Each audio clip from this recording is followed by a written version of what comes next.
Ayan o, baha na. Anong kakaiba dun? Maluktot na ito o.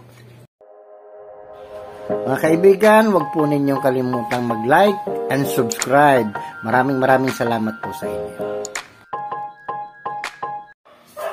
Good morning. Ito, kakain muna tayo. Pagkatapos, gagawin natin ang ating activities dahil merong bagyo dito. Nga pala. Gaya mo. Oh, yun o. Galing o. Yan. Set. Oh. Gaya.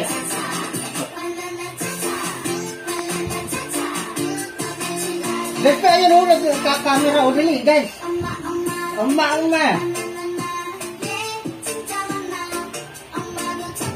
Wala. Sayang. Naobserbahan ko yung mga tinanim namin, lalo na yung upo. Pag tag-ulan, parang natutunaw yung upo. Yung mga dahon niya. Eh, may mga bunga pa naman. Kaya, sayang. Ibali, nakapag-harvest naman kami. Kain na rin. Pero itong ampalaya, talagang, lalo na siguro, ganun din ang ampalaya na pansin. Hindi sila pwede pang tag-ulan. Mga ano sila, pang summer. Pang summer sila na ano, na halaman. Pwede siguro sila kung gagawa ka ng greenhouse. Yung may bubong na plastic. Pwede yun. Anytime pwede ka magtanim. At least meron ako na pag-aaralan, natutunan doon sa mga ginawa namin. Ang problema ko yung talong. Paano namin kasi tinanim namin yun ng summer. Hindi namumulaklak lang siya pagkatapos bihira siya magbunga. Ang ginawa ko para hindi mamatay, pinagputulang ko lang siya ng mga matatandang ano yan pinuputulan ko. Ayun, hindi naman siya namamatay, namumulaklak pa din. Nagbunga isa lang, kulay puti pa, akala ko yung kulay itim. Siguro maganda itong susunod na summer maka-upa ako ng lupa, mangupahan ako ng lupa na pwede kong pagtaniman dito lang malapit sa Maynila. Siguro Antipolo, Taytay, ganyan, Marikina. Kasi doon may mga bundok pa doon.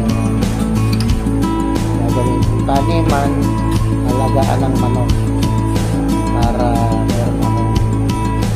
Gusto ko kasi yan, ano na yan, retired na tayo sa trabaho, yan na lang ang aking magkakaabalahan.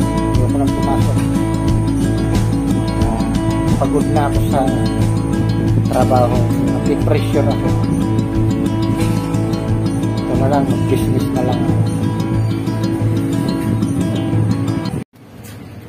Ayan, ayun lang tayo nakabisita dito sa ating manukan. Ayan na yung dalawa ayan, yung dalawang manok na saso, lalaki na nila sobra. Ayan malaki pala talaga yan. Tinimbang ko, tumundang na siya ng 2 kilo bawat isa. Ayan, laki na. Ayan ang pinapakain ko. Pira ng peds, binibilang ko sila ng mga gulay. Pag nakapunta ako ng palengke, yun, nangihingi ako ng mga Ito naman yung 45 days ko. Nag-alala ako kagabi dahil talagang ang lakas ng ulan dito. Nagbaha pa nga hanggang tuhod. Mabuti na lang, ganyan ang pagkakakabit ko. Nakahang kasi itong kulungan ko, nakahang. Ayan, kaya kahang siya sa kaya ayan. Ito naman, tumitimbang na ito ng 1.5 kilo. Itong 45 days ko. Bali, wala pa siyang 30 days. Ganyan na kaagad pala po. Ano niya? Ayan. Ano siya? Ayan.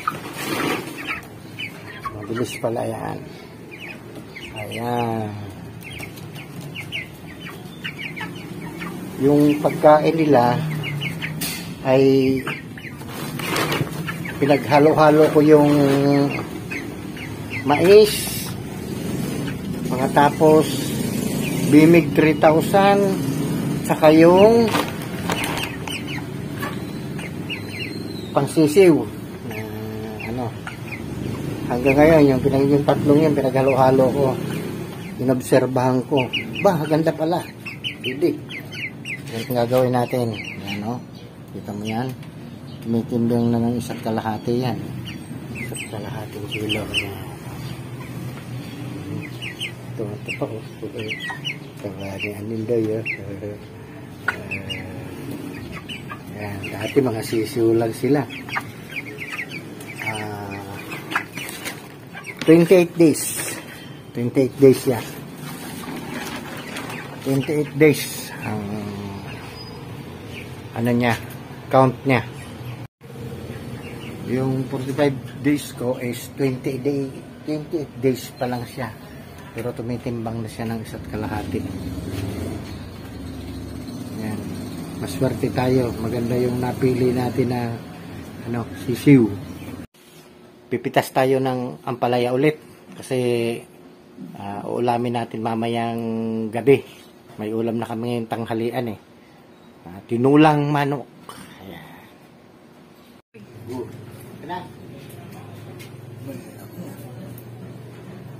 Ganda ko dito. Wala.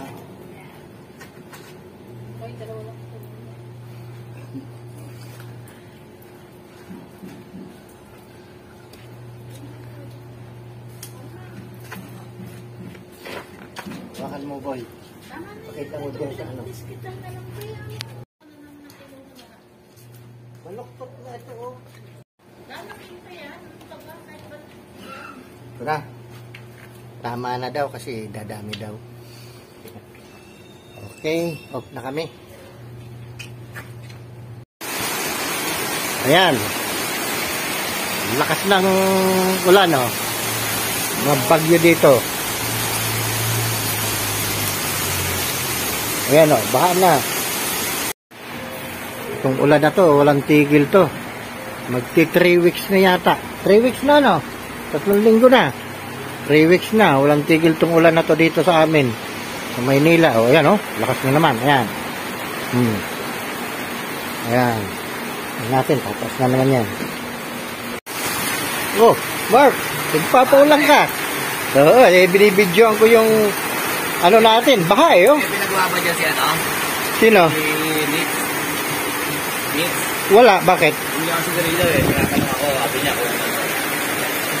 Bumaba pa ba daw dyan? Ay, kung bumaba pa rin naman kasi.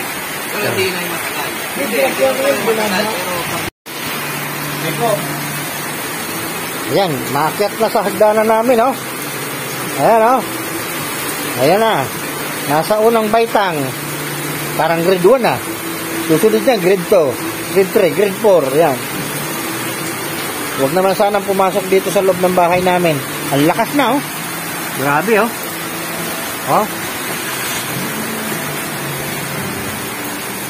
Nanaabante lang yung kotse kasi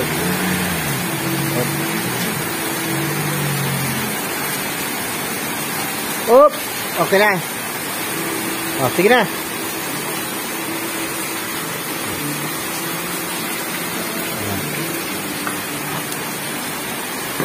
Patagilid, Eric. Ayan, oh. Kabuta na yung anak ko. Ayan, oh. Taas na ng tubig, oh. Oo, dyan sa gilid.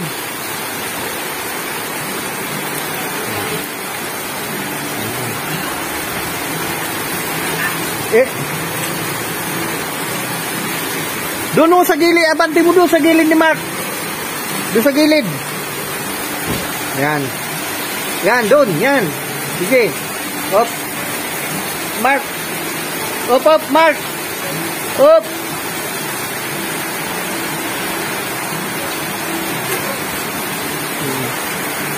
Hilahin mo yung pet mo, Eric. Hilahin mo.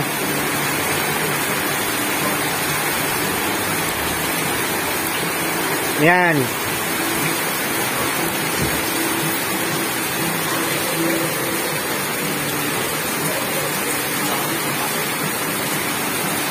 Paulan na yung dalawa, oh. Dami na kasi. Ayan, oh. Umitim na, oh. Ayan. Ayan, oh. Sa baitang na yung ano namin. Sabi.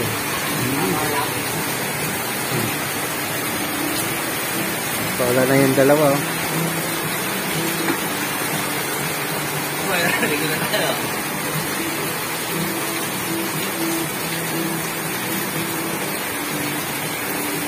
Yan.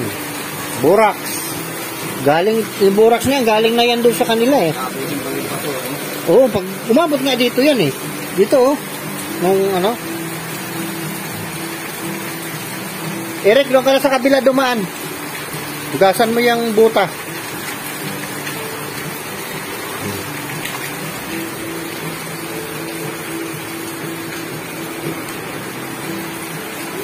Yan ang problema namin dito kapag ka umuulan ng malakas.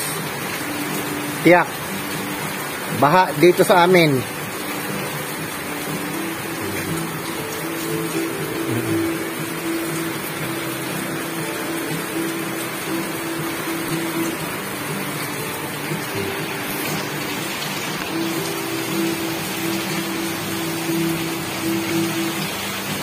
Ay nako, ang hirap. Bukas, ako na naman ang maglilinis niyan. Kawawa yung aking mga manok. Lalo na yung saso ko. Okay lang yung 45, nakahang yun. Pero yung saso, hindi. Baka abuti ng tubig. Kawawa talaga yung aking mga manok. Dito na po, nagtatapos ang video na ito. At nagpapasalamat ako doon sa mga taong nanonood at sumusuporta sa video ko. Maraming salamat po sa inyo. Paalam!